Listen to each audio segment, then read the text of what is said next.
One and only CMR shopping mall Miyapur లో September 10న గొప్ప ప్రారంభం. మనకి తెలుగులో మంచి ఎంటర్టైన్మెంట్ సినిమాల్ని అందించడం మాత్రమే కాకుండా ఇలాంటి కంటెంట్ ఉండేటువంటి సినిమాల్ని కూడా తెలుగు ప్రేక్షకుల కోసం తీసుకొస్తున్నటువంటి మా సితారా అధినేత శ్రీ నాగవంశీ గారిని మాట్లాడవలసిందిగా రిక్వెస్ట్ చేస్తున్నాము. సూర్యదేవ్ నాగవంశీ గారు, వంశీ గారు, మీకు మైక్ ఇవ్వకపోతే నాకు నిద్ర పట్టదండి, తీసుకోండి. స్పీచ్ సరే, ఓకే. ఒక క్వశ్చన్ అడగనా? చెప్పండి. లైక్ దుల్కర్ సార్ ఒక ట్వీట్ పెట్టారు, లైక్ మీరు ఎప్పుడో ఆ గ్లిమ్స్ చూసేసి చాలా బాగుంది సినిమా అని చెప్పేశారు. ఇది ఎప్పుడు జరిగింది? When did this happen? Actually Dulquer గారితో జరగలేదు. మా ఫ్రెండ్ ఉన్నాడు అక్కడ, జోమ్ అని. ఆయన మామూలుగా ప్రొడక్షన్ దుల్కర్ గారు చూస్తారు కదా, ఆయన టీజర్ రాగానే నాకు పెట్టారు. టీజర్ రెడీ అవ్వగానే పెట్టగానే, జోమ్ ఇది చాలా బాగుంది, తెలుగులో మనమే చేద్దాం, ఎవరికి మాట ఇవ్వద్దు, మళ్ళీ తెలుగు చేద్దాం ఇది అంటే. అప్పుడు దాకా జోమ్కి తెలుగు చేసే ఐడియా ఉందో లేదో తెలియదు. తెలుగు చేద్దాం అంటే అప్పుడు వర్క్ స్టార్ట్ చేశాడు. అంతా sir, because of him we couldn't get a bigger opening sir.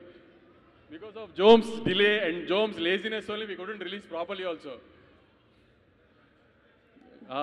Thank you, Jome, actually for trusting me and giving the film, but you gave me a very good film to say that in my distribution thing, I have distributed a superhero film with, sir, but this is a very big bad name we got, sir, because you have made such a big film with such a small budget, and why are you guys...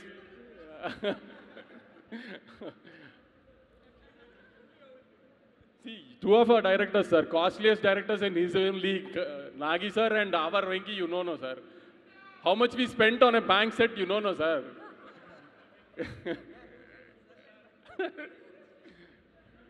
so ఇప్పుడు cinema చూసిన వాళ్ళు చాలా మంది వచ్చారు, చూడని వాళ్ళకి వంశీ గారు as an audience ఏం చెప్పాలనుకుంటున్నారు? ఎందుకు చూడాలి?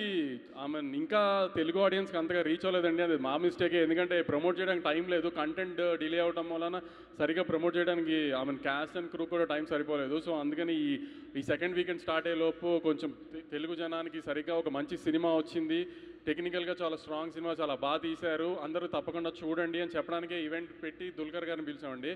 చాలామంది తెలుగు ఆడియన్స్ ఇంకా చూడలేదండి, దయచేసి చెప్తున్నాము, ఖచ్చితంగా చూడండి. It will be a very good cinematic experience for you.